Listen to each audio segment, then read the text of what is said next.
Приветствую вас, дорогие друзья. Усаживайтесь поудобнее, приятного вам просмотра.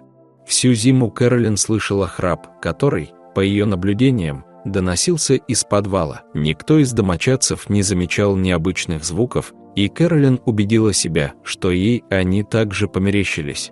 Весной из подвала выбрались сразу 5 медведей, которые отлично провели зиму в необычной берлоге. О том, что она слышит храп, Кэролин упоминала не только домочадцам, но и соседям. Все вокруг были убеждены, что женщине все просто послышалось. С наступлением весны звук стал напоминать не храп, а настоящий рев. Услышав рев, Кэрол и ее семья поспешили выйти из дома.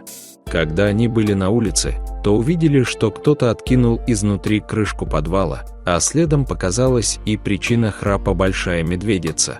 Семья Кэрол приготовилась к тому, чтобы отогнать животное от дома, но они не знали, какой сюрприз ждет их дальше.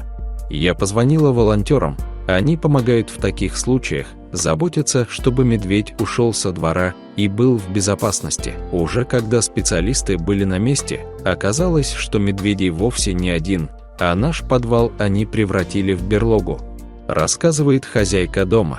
Оказалось, год назад у медведицы появилось сразу 3 медвежат, а еще одного она нашла в лесу и взялась опекать. Когда многодетная мама подыскивала место для зимовки, открытый подвал показался ей весьма подходящим. В тот день семья Кэрол и их соседи наблюдали за тем, как 5 медведей один за одним вылазят из подвала и усаживаются на лужайке, погреться на солнце.